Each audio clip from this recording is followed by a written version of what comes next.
दोस्तों, साल 2023 की सबसे बड़ी अमावस्या साल 2023 में पड़ने वाली बहादुरपद अमावस्या को सबसे बड़ी और सबसे खास अमावस्या माना जा रहा है। 14 सितंबर को पड़ने वाली अमावस्या पर कई दुर्लभ संयोग बन रहे हैं।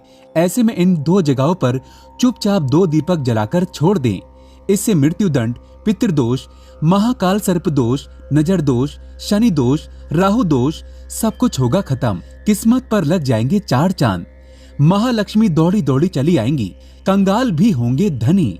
दोस्तों, आज हम आपको बताएंगे दीपक जलाने के कितने ज्यादा फायदे आपको अपने जीवन में मिलते हैं और किस प्रकार आपको दीपक जलाना चाहिए, कौन सी दिशा में, जिससे आप बहुत ज्यादा तरक्की प्राप्त कर सकें और अपने जीवन में सभी बाधाओं को खत्म कर सकें। सबसे पहली बात तो आपको ध्यान में रखनी चाहिए कि अपने घर के मंदिर में रोजाना ही आपको दीपक जलाना चाहिए। कभी भी ऐसा नहीं होना चाहिए कि आपने दीपक ना जलाया हो, क्योंकि घर के मंदिर में रोजाना दीपक जलाना बहुत ही जरूरी होता है। इसी से आपके घर से सभी नेगेटिव एनर्जी बाहर निकलती है। अगर आप कोई भी दीपक नहीं जलाते हैं घर के मंदिर में या फिर अपने घर में शाम के समय, तो इससे आपके घर का वातावरण बहुत ज्यादा नेगेटिव तो होता ही है, आपके घर की परेशानी भी बहुत ही ज्यादा बढ़ने लगती है। घर का जो मुखिया होता है उसे बहुत ज्यादा ही मेहनत करनी पड़ती है। इसकी वजह से परेशानी, डिप्रेशन और टेंशन में घर का मुखिया पहुंच जाता है। शाम का समय हिंदू धर्म में बहुत ही ज्यादा महत्वपूर्ण माना जाता है और जो लोग शाम के समय कभी भी घी का दीपक या फिर तेल का दीपक अपने घर में नहीं जलाते हैं, तो उनके घर में हमेशा ही मुसीबत बनी रहती है। यानी कि एक मुसीबत से निकलते हैं तो दूसरी मुसीबत में उससे पहले ही फंस जाते हैं और हमेशा ही धन की समस्याएं, परेशानियां बढ़ती रहती हैं। उनके जो बच्चे होते हैं वो भी उनके खिलाफ होने लगते हैं, उनका कहना बिल्कुल भी नहीं मानते हैं। इसी तरह से घर का पूरा माहौल ही दुखपूर्ण होने लगता है।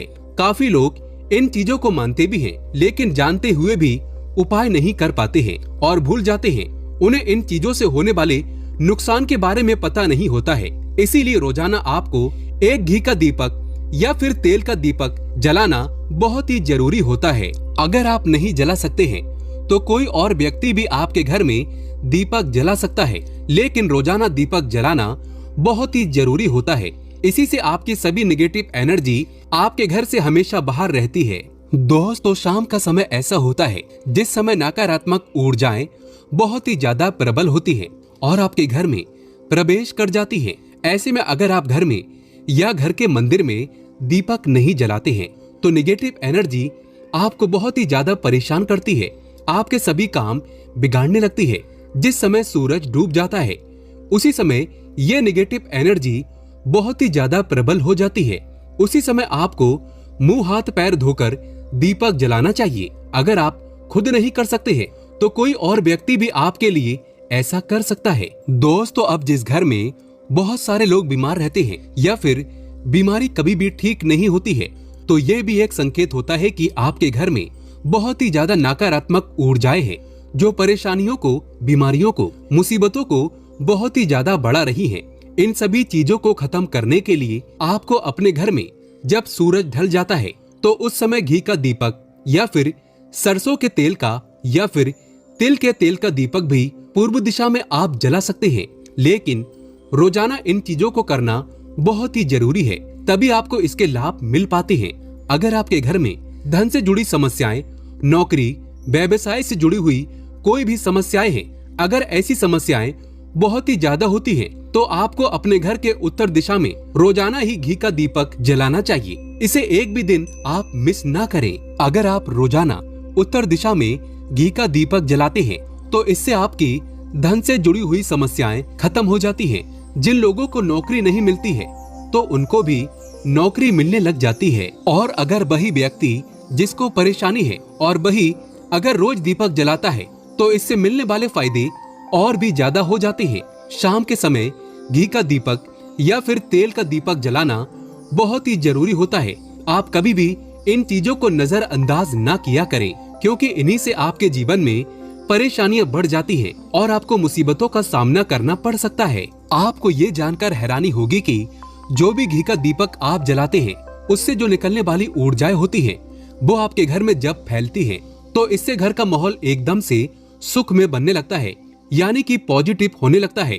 घर के सभी लोग शांति से रहने लगते हैं।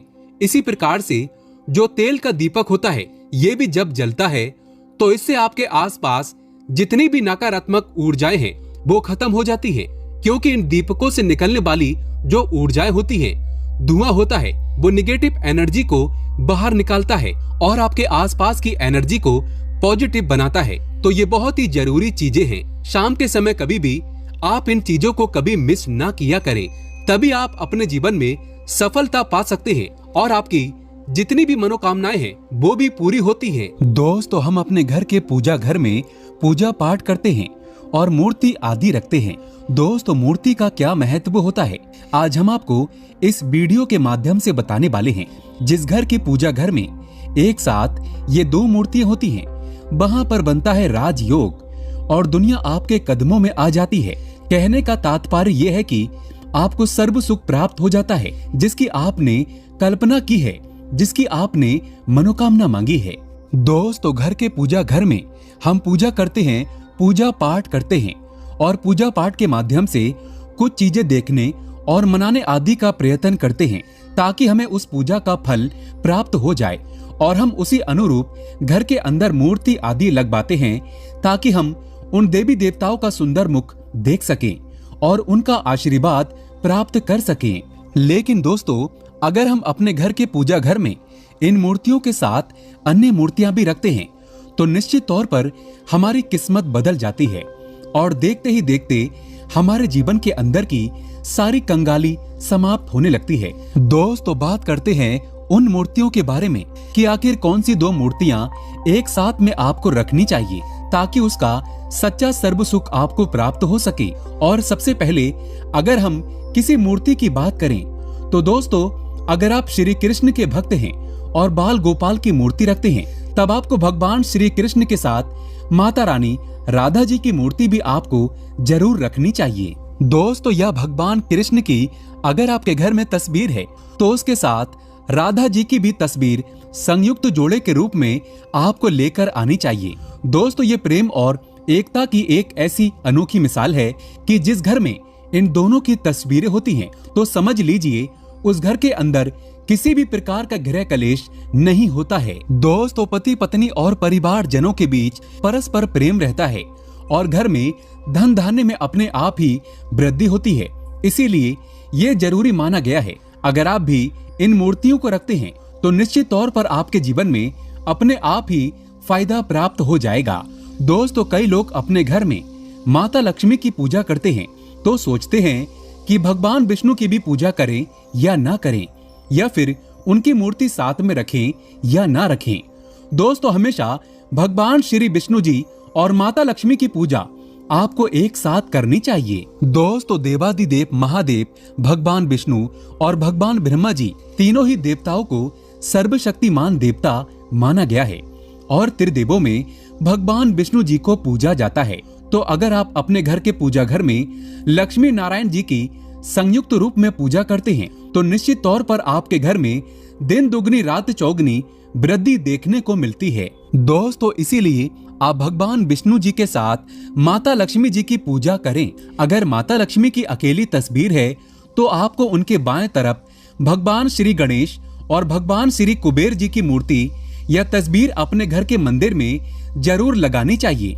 अगर आप माता लक्ष्मी जी के बाएं तरफ भगवान श्री गणेश जी की मूर्ति लगाते हैं या तस्वीर लगाते हैं, तो आपको निश्चित तौर पर लाभ प्राप्त होता है और देखते ही देखते आपके जीवन के अंदर की कंगाली समाप्त होने लगती है और धन प्राप्ति के लिए आपको लक्ष्मी गणेश जी की संयुक्त रूप से पूजा करनी चाहिए। माना जाता है माता लक्ष्मी धन देती है, तो भगवान श्री गणेश रिद्धि सिद्धि का भंडार और वृद्धि का विकास करते हैं।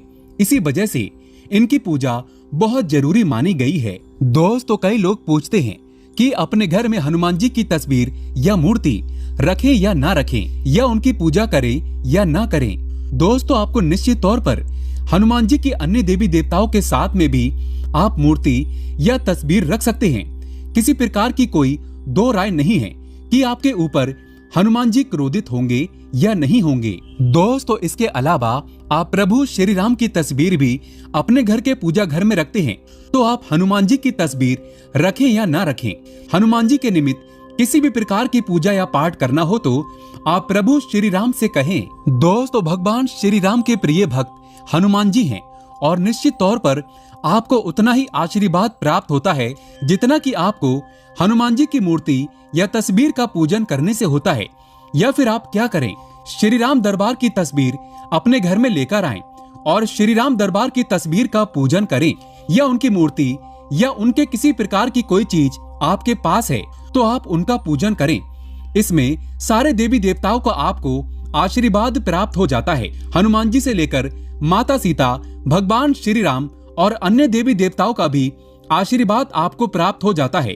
तो निश्चित तौर पर अपने घर के पूजा घर में एक साथ आप ये तस्वीर रख सकते हैं।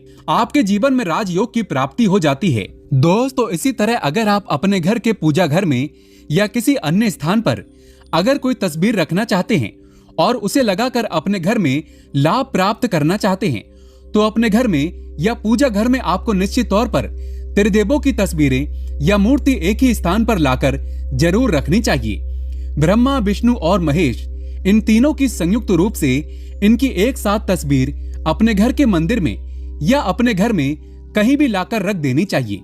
माना जाता है कि इन तीनों देवताओं के एक साथ दर्शन करने मात्र से हमारे बड़े से बड़े विघ्न और बड़े से बड़े कष्ट ऐसे ही समाप्त हो जाते हैं। इसी वजह से इन तीनों की एक साथ में तस्वीर या मूर्ति लाकर आपको पूजा जरूर करनी चाहिए। दोस्तों, अब बात करते हैं कि कुछ ऐसी तस्वीरें होती हैं या ऐसी मूर्तियां होती हैं जिनको आपको अपने घर के पूजा घर में स्थान ही नहीं देना चाहिए। अगर आपने इन तस्वीर या मूर्ति को अपने घर के पूजा घर में स्थान दिया है तो समझ लीजिए कि आपको कंगाली का सामना करना पड़ेगा या फिर देवी देवताओं के क्रोध का सामना करना पड़ेगा। दोस्तों, और एक बात बता दें कि मंदिर में कभी भी विषम संख्या में गणेश जी की मूर्तियां ना रखें, जैसे कि 1, 3 या 5 ऐसे रखना अशुभ माना जाता है। 2 मूर्तियों को एक साथ रखना शुभ माना गया है। अगर आप सिर्फ गणेश जी की मूर्ति रखते हैं तो इसके अलावा किसी भी प्रकार की मूर्ति आपको नहीं रखनी चाहिए। दोस्तों, इन्हें स्थापित करते वक्त ध्यान दें कि गणेश जी का चेहरा हमेशा घर के मुख्य दरवाजे की तरफ होना चाहिए ताकि आपको अच्छे और सच्चे धन लाभ की प्राप्ति हो। और इस बात का ध्यान रखें कि घर में अंगूठे से बड़े आकार का शिवलिंग आपको भूल कर भी नहीं रखना चाहिए। हमेशा एक छोटा सा शिवलिंग रखें और इससे ज्यादा शिवलिंग आपको नहीं रखना चाहिए। दोस्तों, वैसे तो आपको अपने घर में शिवलिंग रखना ही नहीं चाहिए। उसके बाद भी अगर आप रखते हैं तो अंगूठे के आकार से बड़ा शिवलिंग आपको नहीं रखना चाहिए। आप छोटा शिवलिंग रख दें और ध्यान रखें कि एक से ज्यादा शिवलिंग आपको भूल कर भी नहीं रखने हैं। घर में अगर आप शिवलिंग रखते हैं तो शिवलिंग के ऊपर आपको तुलसी भूल कर भी अर्पित नहीं करना चाहिए। अगर आपने शिवलिंग रख लिया है और उस पर तुलसी अर्पण कर दी है तो देवी देवताओं के क्रोध का आपको सामना करना पड़ेगा। दोस्तों, मंदिर में हमेशा अगर आप हनुमान जी की तस्वीर रखना चाहते हैं, आप हनुमान जी के अनन्य भक्त हैं, तो बैठे हुए हनुमान जी की मूर्ति ही रखें। बजरंगबली रुद्र भगवान शिव के अवतार हैं, इसीलिए उनके भी शिवलिंग की तरह ही मूर्ति रखें। साथ ही जो पति पत्नी होते हैं, वैवाहिक जीवन आपने नया स्टार्ट किया है तो हनुमान जी की मूर्ति या तस्वीर अपने कमरे में, अपने बेडरूम में आपको भूल कर भी नहीं रखनी चाहिए, अन्यथा आपको आपके जीवन में कई प्रकार के दोषों का सामना करना पड़ता है। दोस्तों, हनुमान जी ब्रह्मचारी हैं तो इस बात का आपको ध्यान रखना चाहिए। दोस्तों, राधा कृष्ण की मूर्तियां अगर आप जैसे अपने शयन कक्ष में सोते हैं और वो आपके बेड के सामने की तरफ रखी है कि जैसे कि आप सुबह उठें और आपको उठते ही पहले उनके दर्शन हो जाएं, तो समझ लीजिए कि आपका जीवन माला माल होने वाला है। किसी भी प्रकार का कोई दुख, धन की चिंता आपके जीवन में नहीं रहेगी। दोस्तों, इसी तरह अगर माता दुर्गा की तस्वीर आप अपने घर में लेकर आना चाहते हैं और चाहते हैं कि माता दुर्गा की तस्वीर के माध्यम से आप अपने जीवन में समृद्धि देखें, तो दोस्तों भूलकर भी आपको माता दुर्गा की क्रोधित अवस्था की तस्वीर, जैसे कि महाकाली की तस्वीर या फिर महिषासुर का वध करते हुए या क्रोधित अवस्था में माता लक्ष्मी की, माता दुर्गा की तस्वीर लाकर आपको उनकी पूजा नहीं करनी चाहिए। दोस्तों, हमेशा शांत और सुंदर मुख वाली तस्वीर ही अपने घर के अंदर लाकर पूजा करनी चाहिए। बहुत ही शुभ और मंगलकारी माना जाता है। दोस्तों, इस बात का ध्यान रखें कि अगर आप अपने घर में मूर्तियां रखते हैं तो आपको इनको भूलकर भी टूटे हुए चावल नहीं चढ़ाने चाहिए। बेहतर होगा कि आप हल्दी में चावल को पीला करके ही वो चावल चढ़ाएं। लेकिन टूटे हुए चावल आपको भूलकर भी माता लक्ष्मी को या अपने घर में देवी देवता को नहीं चढ़ाने चाहिए। दोस्तों, इसी तरह इस बात का भी ध्यान रखें कि अपने घर के मृत परिजनों या पूर्वजों को मंदिर में स्थापित न करें। ऐसा करना अशुभ माना जाता है और अगर आप ऐसा लगातार कर रहे हैं तो निश्चित तौर पर आपके परिवार के ऊपर दोष लग सकता है और पितरों का भी दोष लग सकता है। पितरों की पूजा एक अलग स्थान पर की जाती है, घर के मंदिर में उनको स्थापित नहीं किया जाता है। दोस्तों, इसी तरह भगवान भैरव की तस्वीर या भगवान शनिदेव की, राहु केतु की इस प्रकार की तस्वीरें अपने घर में ही नहीं लेनी चाहिए। प्रतीकात्मक रूप से आप घर के पानी रखने के स्थान पर उनकी पूजा कर सकते हैं, क्योंकि इनकी साधना तंत्र मंत्र और विशेष महत्व द्वारा की जाती है।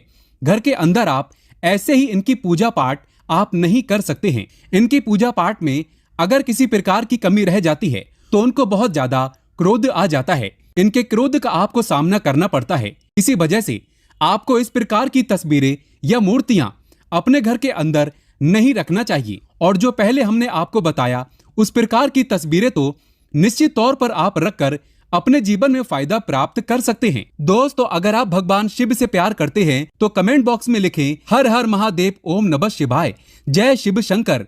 एक लाइक तो बनता है।